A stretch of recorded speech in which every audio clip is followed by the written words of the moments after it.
Hello everyone, good morning বন্ধুরা। আরও একটি নতুন ব্লগে সকল বন্ধুদেরকে অনেক স্বাগত আর অনেক অনেক ভালোবাসা দিয়ে আমি ব্লগটি শুরু করলাম তোমাদেরকে সাথে নিয়ে। তা চলো বন্ধুরা, আমার কাজকর্মগুলো তোমাদের সাথে শেয়ার করি। আর বন্ধুরা, সবার প্রথমে বলছি তোমরা সবাই কেমন আছো? আশা করছি তোমরা সবাই ভালো আছো, আমরাও ভালো আছি। যদিও ভীষণ গরম পড়েছে আর কিছু করারও নেই আমাদের কাছে, এই গরম নিয়েই থাকতে হবে আমাদের। তা দেখো, আমি আগের দিন রাতে যে বাসনগুলো মেজে আর কি রেখে দিয়েছিলাম, জল তো একদম ঝরেই গেছে, সেগুলোকে আগে একটা জায়গায় রেখে দিয়ে একটু চা বসাবো। বর বললো চা করে ফেলো। আর আজকে যেহেতু ছুটির দিন, অন্য দিনের তুলনায় কিন্তু আজকে একটু দেরিতেই ঘুম থেকে উঠেছি, কারণ আজকে তো অতটা চাপ নেই। আর তোমার অন্য দিন তো ধরো দোকানে যেতে হয়, বরেরও তাড়া থাকে, তার সাথে সাথে আমারও একটু তাড়া থাকে আর কি, করেও ফেলি ঝটপট করে কাজকর্ম। দেখো এখানে 2 কাপ চাও হয়ে গেল, আমরা চাটা খেয়ে নিয়েই দেখো বড় একটু দোকানের দিকে গেছে, খুলবে না যদিও, রাস্তার দিকে গেছে। আর আমি এদিকে কাজগুলোও শুরু করে দিলাম। চুলটাকে একটু ভালো করে আঁচড়ে বেঁধে নিলাম, কেননা এত গরমে না চুল দেখবে মানে নিচে থাকলেই যেন খুব প্রচণ্ডই কষ্ট হয়, সে আর বলার মতো না। এত গরম পড়েছে, কাজকর্মে তো একদম এনার্জি পাই না বললেই চলে, খুব খারাপ অবস্থা একদম। কিন্তু করতে মনে হয় বাধ্য আমরা, কেননা সংসারের নিয়ম যেগুলো, সেগুলোকে তো নিয়ম মেনে চলতেই হবে আমাদের। তা দেখো, সবার প্রথমে যেমন নিজেও একটু ফ্রেশ হয়েছি, বিছানাটাকেও একটু ফ্রেশ না করতে পারলে ভালো লাগবে না, তার জন্য বিছানাটাকে একদম ফ্রেশ করে নিলাম, চাদরটাকেও চেঞ্জ করে নিয়ে দেখো বিছানাটা ভালোই লাগছে বলো। আর সবসময় যদি ঘর মানে গোছানো টিপটপ থাকে, ভীষণ ভালো লাগে দেখতে, আর নিজেকেও এনার্জি আসে না যে কোনো জিনিসে দেখবে। তা ঘরগুলো ঝাঁটা দিয়ে নিচ্ছি, সমস্ত ঘরগুলো এক এক করে ঝাঁট দিয়ে নেব। আর বর বেরোনোর আগেই আমি ধরো এই মাঝের ঘরটা একটু মানে কোনো রকমভাবে একটু ঝাঁটা দিয়ে নিয়েছি। আর সব ঘর ঝাঁটা দিতে পারিনি, সম্ভবও না যে সব ঘর ঝাঁটা দিতে গেলে দেখবে অনেকটা সময়েরও ব্যাপার থাকে, তার জন্য আর হয়নি। আর দেখো, আগের দিন শাড়িটা একটু মানে পুজো করেছিলাম বলে টেচে একটু রিভাইভ দিয়ে রেখে দিয়েছি, একটু আয়রন করতে পারলে ভালো হয়, তবে করতেও হবে, আর নইলে পরা যাবে না। তার এত গরম পড়েছে আর ভালোও লাগছে না। আর আমি সাধারণত দোকানে দেই না, আর এই জিনিসটা পারিও, আর পারলে বলো তো কি, যেটা না পারি তখন সেই কাজটাই আমি দোকানে দেই। আর তাছাড়া নিজেরটা নিজেই করি বন্ধুরা। পারলে না কোনো কাজ আর কি বাইরে দিতে ভালো লাগে না, তখন মনে হয় যে না, আমি যখন পারবো তখন আমারটা আমি করবো, তাই না বলো? তাই দেখো, এই যে সমস্ত কাজ ধরো নিজের সংসারের কাজ তো নিজেই করি, একা হাতে পুরো সংসারটাকেই সামলাতে হয়। যেমন ধরো আমার ডান হাতে তো আর কেউ নেই বলো, তা পারি তো সব কিছু, চেষ্টা করলে আমরা সবই পারি। তার সকালবেলায় জলের ড্রামটা দিয়ে গেছে, সেটা রাখা হয়নি আর কি, কাজের জন্যই আর কি রাখতে পারিনি, তাই এখন একটু রেখে দিই। আর বাইরে দেখো খুব একটা কিন্তু বেলা হয়নি বেশি, আর তাকাতে পারবে না আকাশের দিকে, মানে যেন সূর্য আলো জ্বলছে এমন অবস্থা, প্রচণ্ড পরিমাণে রোদ। আর পাপোশগুলোকে না একটু রোদে দিয়ে দিলাম, রোদে থাক, কিছুক্ষণ পরে একটু ঝেড়ে টেরে নিয়ে আসবো। হয়তো কেচে দিতে পারলে ভালো হতো, কিন্তু আজকে একটু বেশ কাঁচা ধোয়া আছে বলে আর চাপ নিলাম না বন্ধুরা। ভালো লাগছে না, বললাম না, গরমের মধ্যে একদম এনার্জি নেই কাজকর্মে। আর এই যে চালটা কিছুক্ষণ মানে ভিজিয়ে রাখি আমি, সব সময় ভিজিয়ে রাখলে মনে হয় আমার একটু ময়লাগুলোও উঠে যায়। আর দেখো চালটাও দিয়ে দিলাম, ভাতটা বসিয়ে দিলাম, কেননা সকালে একটু জলখাবারে আজকে ভাতই খাবো। রুটিতে একদম করা হচ্ছে না, যা গরম পড়েছে, ভালোও লাগে না বলো।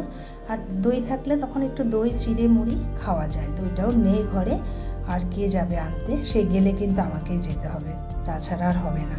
তা আজকে আর বেরোবো না, একদম ইচ্ছে নেই বলতে পারো। বাজারেও যাব না বলে দিয়েছি, মানে ঘরে যা আছে, কয়েকটা পটল ছিল বার করে নিলাম, একটু জলে ভিজিয়ে রাখলাম কিছুক্ষণের জন্য। আর এই যে সকালের বাসনগুলোকে একটু মেজে দেখো ন্যাকড়া দিয়ে আবার একটু ঢোলে ভালো করে পরিষ্কার করে ধুয়ে নিচ্ছি। আর এই ম্যাটগুলো না অনলাইন থেকেই অর্ডার করা ছিল, মানে একদম ভালো না বলতে পারো। এর আগেও বেশ কয়েকবার আমি অনলাইন থেকে অর্ডার করেছি, কত সুন্দর আর কত মানে অনেকটা দিন ধরে আমরা ইউজ করেছি। এইগুলো এমন হয়েছে মাঝখান থেকে যেন চিড়ে আসছে। আর বললেই তো ধরো আবার চট করে একটু অর্ডার করা যায় না, না সব কিছুই তো দেখতে হয়, যে কোনো জিনিসে হাত দেওয়া তোমার পয়সার দরকার হবে, পয়সা ছাড়া তো কোনো কিছুই হবে না। তো চলছে যখন চলুক। আর এই গরমে এখন টেবিলে একদম খাওয়া হচ্ছে না, সেই ঘরে চলে যায় খাওয়া দাওয়াটা সারতে। আর এখানে পটলটাও কেটে নিয়েছি, আর বললাম না খুব একটা নেই বাজার আর কি, তার সাথে একটু সোয়াবিন অ্যাড করে দিলাম, সোয়াবিন আলুটাকে প্রেশারে দিয়ে দিয়েছি, একটু সিটি পরে নিক। আর সয়াবিনটা দেখবে একটু বেশ সেদ্ধ না হলে না খেতেও ভালো লাগে না, কড়াতে করলে না একটু শক্ত শক্ত থেকে যায়, তার জন্য একটু প্রেশারে কয়েকটা সিটি মেরে নেব। আর এই যে তোমাদের সাথে দেখো কথা বলতে বলতে না বেশ অনেকটা কাজও হয়ে গেছে, আমার ভাতটাও হয়ে গেছে। ভাতটা এবার উপর দিয়ে দিলাম, উপর দিয়ে এবার রান্নাটাও এই যে পটল আর তোমার একটু সয়াবিনটা এখানে ভাজা করে নিয়েছি এই কড়াইতে, বুঝতে পারলাম আমি আর রান্না করতে পারবো না, তার জন্য আবার এই কড়াটা ভরাতে হলো। ওটা মেজে নেব আর কি, প্রত্যেক দিনই তাই আমার দুটো করে কড়া ভরাতে হচ্ছে। আর এই যে আলুটা প্রথমে একটু ভাজা করে নিয়ে জিরে সম্বার দিয়ে আর কাঁচা লঙ্কা গোটা দিয়ে দিলাম, যেটা প্রত্যেক দিন করি। একটু জল দিয়ে ভালো করে মশলাটাকে সমস্ত আলুর সাথে ভালো করে মিশিয়ে নিয়ে একটু কষিয়ে টুষিয়ে দেখো পটল আর সয়াবিনটা দিয়ে দিয়েছি। ওদিকে জল টল দিয়ে রান্নাটা হচ্ছে, ফুটছে, ফুটুক। সেই ফাঁকে না একটু কাঁচা ধোয়ার জন্য ভিজিয়ে রাখি, বেশ কিছুক্ষণ একটু ভিজলে আবার কাঁচা ধোয়াটা সারতে হবে। তো প্রত্যেক দিনই আমার কম বেশি যাই বলো না কেন কাঁচা ধোয়া আমার একদম মাস্ট, যেটা আজকে আর বিছানা চাদরটা ভেজালাম না, ওটা আবার কালকে ভিজিয়ে নেব, একসাথে আর এতটা পারবো না আজকে। আর এই যে কালকে মাছ ছিল সেটাকে বার করে নিয়ে একটু গরম জলটাকে ফুটিয়ে নিয়ে মাছটাকে দিয়ে দিলাম, এটা আর কি ফুটে নিই। আর এই যে তরকারি দেখো হয়ে গেছে, মাছটাও গরম হয়ে গেছে। রান্না আজকের পর্যন্ত মানে আজকে আমার রান্নাটা এই অবধি থাকবে, আর কিচ্ছু করবো না, থাক বাবা এই দিয়েই খাওয়া দাওয়াটা সেরে নেব। রাতে যদি লাগে তো রাতে দেখা যাবে, আর ভালো লাগছে না, আর প্রচণ্ড গরম বলো, রান্নাঘরে তো থাকাই যায় না।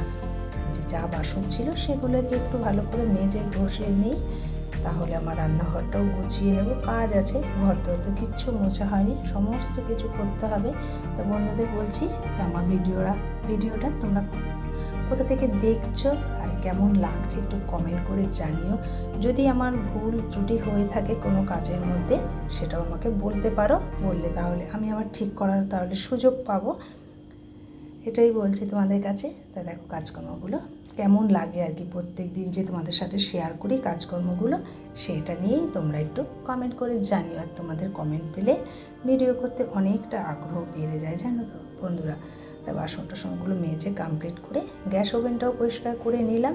দেখো ভালোই লাগছে বলো, পরিষ্কার জিনিস থাকলে দেখতে ভালো লাগে। একটু ঢাকা দিয়ে দিই জানো তো, কেননা চিমনি থেকে না তেল টপ টপ করে পড়ে, আর এমন আঠা তেল তো ভালো লাগে না, সেই ঘষতে প্রচণ্ড কষ্ট হয়। আর সেই ফাঁকে বেসিনটাও বেশ পরিষ্কার করে নিয়ে ঝটপট করে একদম ঘরে চলে এলাম। এবার প্রত্যেকটা ঘর একের পর এক মুছে নেব, কেননা সকালেই তো ঝাড় দিয়ে নিয়েছি, আর তো কেউ আমার ঘরে ঢুকেও নি আর কেউ আসেও নি, আর ঝাড় দিলামও না। এবার ঘরগুলো মুছে ফেলার পালা, ঘরগুলো মুছে ফেলে এখন মনে হচ্ছে যেন কখন স্নান করব, এমনই একটা অবস্থা। কিন্তু দেখবে যখন স্নান করবে তখনই আরাম, ওইটুকু টাইমে, তারপরে আবার যেইকে সেই হয়ে যায়। আর ট্যাঙ্কির জল বাবা হাত দেওয়া যায় না, সেও একরকম আগুন প্রায় বলতে পারো। আর আমার মোটরটার যা অবস্থা, লেয়ারটাও এত নিচে নেমে গেছে যে ধরো ডাইরেক্ট জল তুলে একটু স্নান করবো সেটারও উপায় নেই, এমনই। তা দেখো আমার ঘরগুলোও মোছা হয়ে গেল, সমস্ত ঘরগুলো কিন্তু মুছে নিচ্ছি।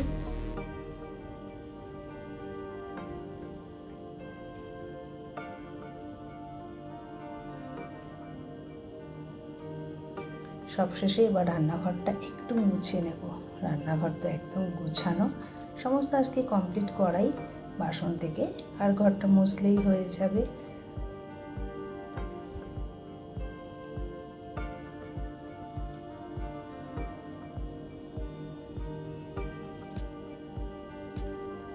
দেখো বন্ধুরা অনেকটা সময় পার করে রেস্ট নিয়ে চলে আসলাম খাওয়া দাওয়ার সাথে। তা চলো বন্ধুরা আজ এই পর্যন্ত রইল, টাটা।